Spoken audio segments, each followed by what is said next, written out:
সুন্দর স্বর্ণালী সন্ধ্যায় একই বন্ধনে জড়ালে গো বন্ধু, কোন রক্তিম পলাশের স্বপ্ন মোর অন্তরে ছড়ালে গো বন্ধু।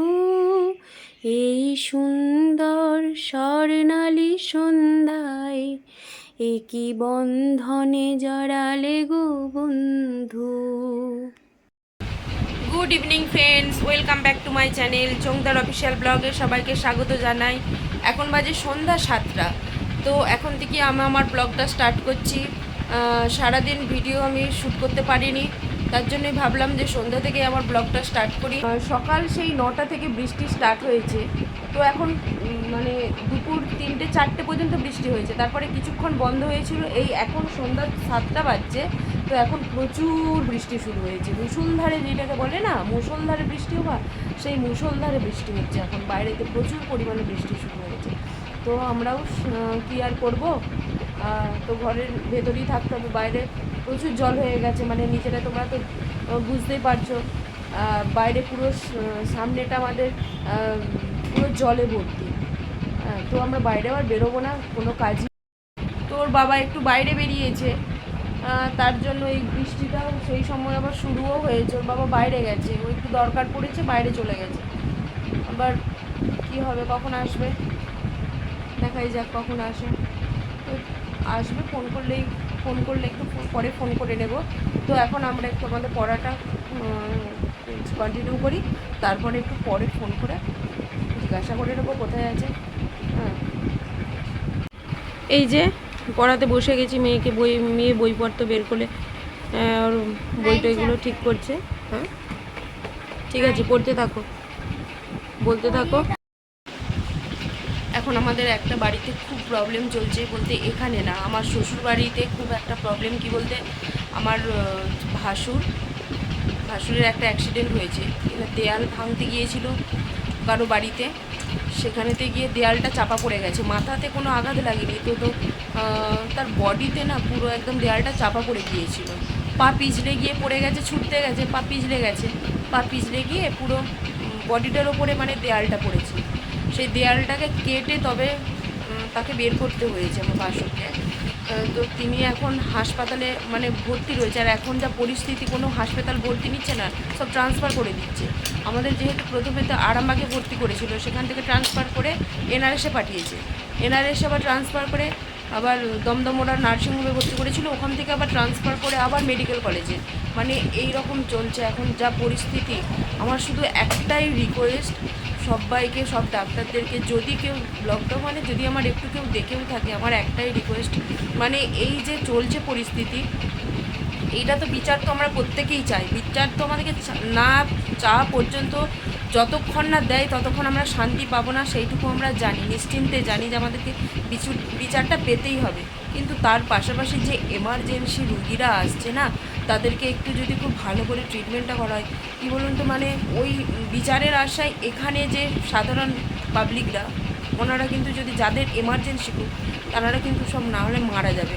আমার কাছে আমার শুধু এইটুকুই নিবেদন যে ডাক্তারবাবুরা যদি একটু মানে বিচারের আশাতে আমরা থাকবো, বিচার চাই সে আমরা জানি, হ্যাঁ, কিন্তু তা সত্ত্বেও যে এই যে এমার্জেন্সি রুগীরা আসছে, তাদেরকেও যদি একটু ভালো করে দেখা হয়, না হলে ওনারাও সবাই মারা যাবে। মানে যদি এমার্জেন্সি খুব মানে খুব বাড়াবাড়ি, তাদেরকে যদি না দেখে খুব মুশকিল হয়ে যাবে। তো যদি কেউ আমার মানে এই ব্লগটুকু দেখে থাকো, আমি বলতে চাই সেই ডাক্তারদের মানে উদ্দেশ্যেই যে একটু কাইন্ডলি যদি খুব ভালো করে দেখা হয়, খুব ভালো হয়।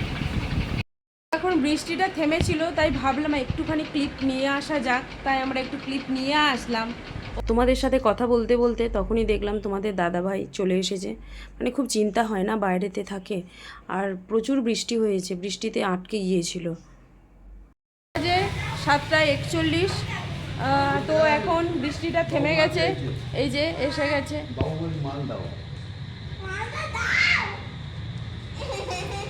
তো বন্ধুরা, আমি এই পড়িয়ে উঠলাম, এখন বাজে প্রায় 9টার মতো। তো আজকে আমি দুপুরে রান্না করেছিলাম আলু, মাছ আর সজনে ডাঁটা দিয়ে ঝোল আর ভাত, আর কিছু বানাইনি আজকে। যা দুপুরে তরকারি আর ভাত রয়েছে সেটা দিয়ে রাত্রে খেয়ে নেব। তো আজকের মতো শুভরাত্রি, গুড নাইট, সবাই ভালো থেকো। গুড মর্নিং ফ্রেন্ডস, এখন বাজে 7:15। সবেমাত্রই উঠলাম।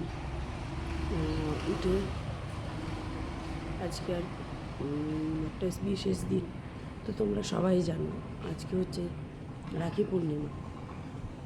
তো আমার মেয়ে তার স্পেশাল ভাইদেরকে রাখি পরাবে, তার জন্য কিছু বাড়িতে আয়োজন রয়েছে, সেইগুলো আমি সব রেডি করে দেবো। আর যা সমস্ত কাজপত্র, চারিদিকে জল দেখতেই পাচ্ছ বন্ধুরা, চারিদিকে জলে সব পরিষ্কার পরিচ্ছন্ন সব কিছু করে তারপরে আমার কাজ গুছিয়ে নিয়ে মেয়ের জন্য সমস্ত কিছু রেডি করে দেবো। বুঝতেই পারছো কী অবস্থা চারিদিকে বলে। হ্যাঁ, তোমরা দেখতে থাকো আমার ব্লগটা। আয়োজন বলতে কিছুই না, ওর বাবা দুটো রাখি কিনে নিয়ে আসবে, সেই রাখি পরাবে তার ভাইদেরকে। তো সেই রকম মন মাথা ঠিক নেই, ভালো লাগছে না কোনো কিছু করতে, কিন্তু না করেও কোনো উপায়ও নেই। কী করবো, তোমরা দেখতে থাকো। কালকে আমি রাত্রিবেলা পড়তে পারিনি, ভোরের দিকে উঠতে পারিনি, ঘুমিয়ে পড়েছিলাম অনেকটা। রাত হয়ে গিয়েছিলো ঘুমোতে গিয়ে, তো ভোরের দিকে উঠতে পারিনি। যে সব ঘুমাচ্ছে, এখন ওর বাবা উঠে গেছে, তো মেয়ে আমার ঘুমাচ্ছে। আমি ভাবলাম তাহলে এই ফাঁকা আমি একটু পড়ে নিই। কী করবো, পড়াটাও একটু দেখতে হবে। ঘরে এরকম অবস্থা, কোনো দিক দিয়ে কোনো কাজ করতে কোনো এনার্জি লাগছে না, কোনো কিছুই ভালো লাগছে না। কী করবো, কী হবে, শুধু সেইটাই ঠাকুরের কাছে প্রার্থনা করি যেন খুব ভালো হয়ে ওঠে, যেন তাড়াতাড়ি ভালো হয়ে যায়। কারণ তার পরিবারেতে দেখার মতো শুধু এক বাবা আছে, আর বউ আর তার 2 ছেলে মেয়ে। এক ছেলে হচ্ছে প্রায় 10 বছর বয়স, আর একজনের মেয়েটার বয়স 1.5 বছর বয়স। ঠাকুরের কাছে প্রার্থনা করি যেন ভালো হয়ে যায়, সুস্থ হয়ে ওঠে, এইটুকুই বলা। বন্ধুরা, আমি এখন সবে বাসনপত্র জামা কাপড় কেচে পরিষ্কার করে মিলে টিলে দিয়ে সবে আসলাম। তো এরপরে আমি স্নান টান করে ফ্রেশ ট্রেশ হয়ে তোমাদের সামনে আসছি।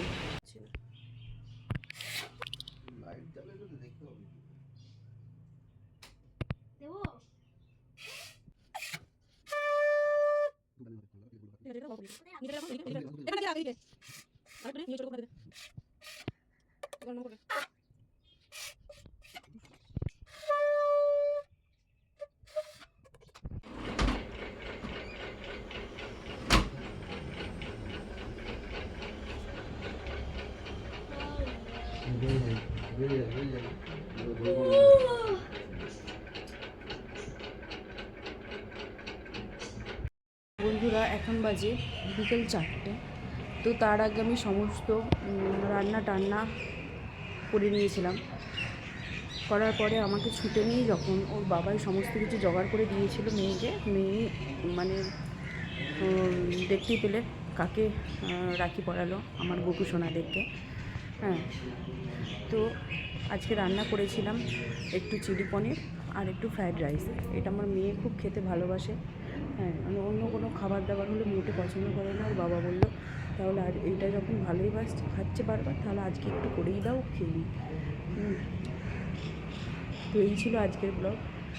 তো কেমন লাগলো তোমরা জানিও। সবাই ভালো থেকো, সুস্থ থেকো, সাবধানে থেকো। দেখা হবে পরের কোনো ব্লগে।